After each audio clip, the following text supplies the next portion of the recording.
Good morning, YouTubers. Welcome to Ted B. Pony Cars. It's Sunday, February 7th, and I'm going to give you another update on the 84 GT350. So, beginning of the video, we talked about I was getting in the process of doing the clutch. I had it out, and it's all back together now, installed. The job went pretty good. It was, I think it was called Ram clutch. Got it from LMR. I think it was about $300 and something, but a complete kit, pilot bearing, throwout bearing, clutch plate, and did a 10.5-inch clutch. This car came originally with a 10-inch clutch. The kit is good, I think this is an 85, an 84 rather, and in 86 they went to the bigger clutch, but their kit works on the 84s, 80s, and whatever else, the earlier years. So it's a good kit. Put it together, the car runs good. Didn't have any major issues with it. The installation went pretty good. The toughest part about taking it out was the pilot bearing. Just so you know that when you take your pilot bearing out, there are grooves in the back of the pilot bearing, and line up your tool to go into those two grooves that are opposed at 180 degrees from each other. I didn't do that. Struggled with it a little bit. The bearing came out in 3 pieces. Came out, the inner circle came out, and then the small needle bearings came out, and then I was able to get the rest out. But like I said, I wasn't picking up on the fact that there was a groove in there, so I had multiple tries, and finally when I realized that, I got it out after a couple of shots. And really, as far as taking the whole thing apart, that was pretty much it. I think this car, I had 2 bolts on it. One on the excuse me, on the end of the drive shaft that I had trouble getting off. I recommend getting yourself a 12 millimeter 1/2-inch drive, 12-point socket for those. I think I was using a 7/16 socket, and I rounded one off, and I'm having to cut it off, and but again, that wasn't a big deal, pretty quick. And the other thing was one of the exhaust bolts, which normally you have trouble with those. So in cutting that off, and that wasn't obviously no big deal once you got it cut off. So, and to put it back together, everything went good.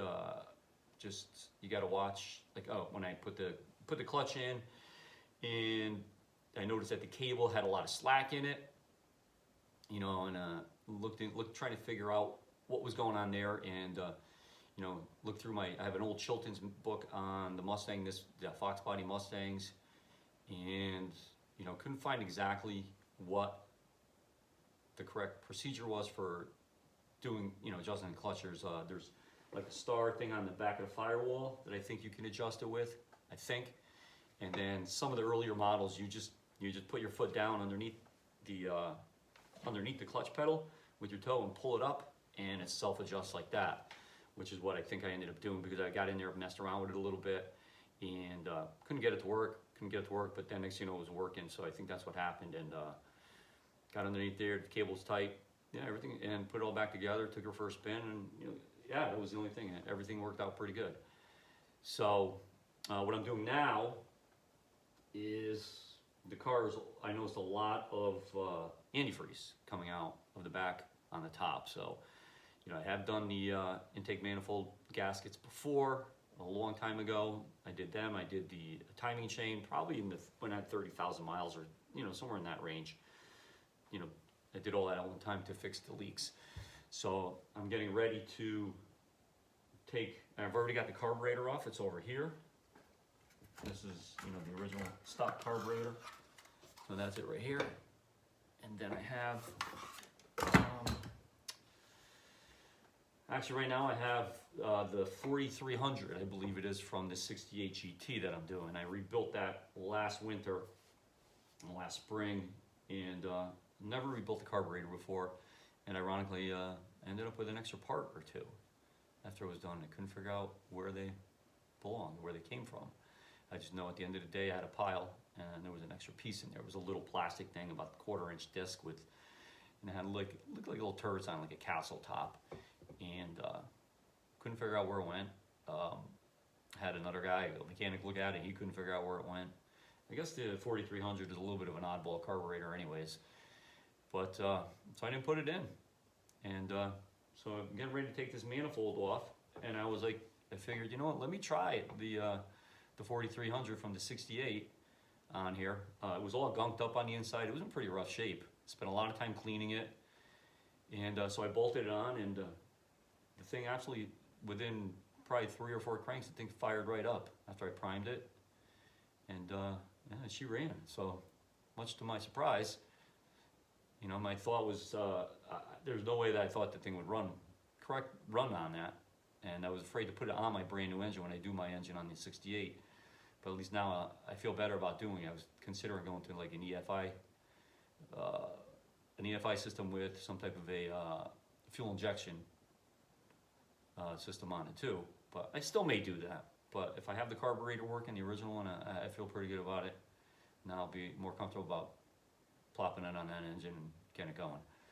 So that's my next thing is pulling, like I said, is to pull the manifold off, change the intake manifold gaskets, and hopefully that takes care of a lot of the leaks. I think I probably still have some leaks on the front, and you know, I have to address those at some point, but just to get it running good now, and you know, I'm having puddles all over the floor. But I also have to do a radiator on there, and I'm having trouble finding a good replacement one.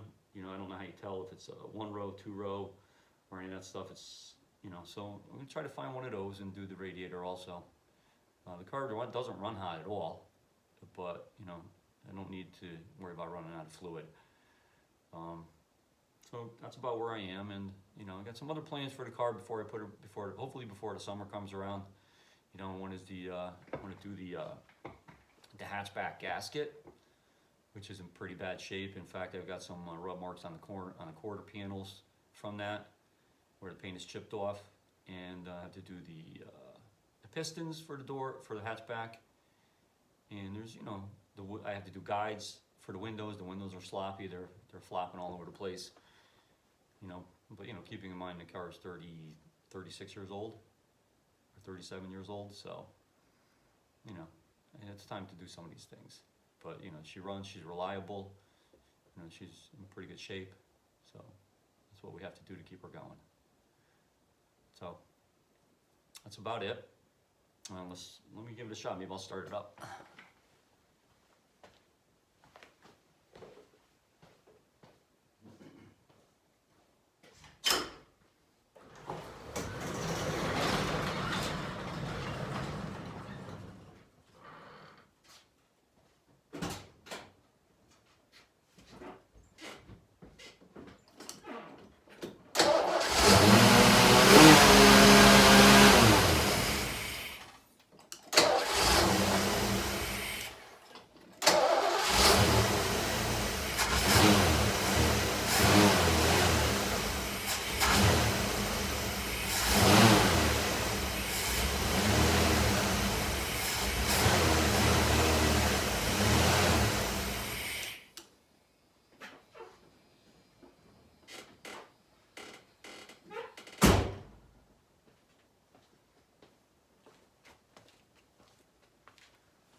So, as you see, we'll probably have to spend some time getting her dialed in later on. But at least, you know, physically it will run with that carburetor, which, you know, again, makes me feel pretty good about it. So that's about it. You know, I have to figure out the choke, because there's no choke on that thing right now at all. I don't know what, you know, I imagine it's some type of a heat, automatic type of choke, based on from the heat from the engine. So we'll have to find those parts. You know, I don't have those, but hopefully we'll get her going. All right, well, I'm going to sign off. Hit the buttons, help me out, and we'll see you soon. Talk to you on the next one. We'll see you later. Bye. Be safe.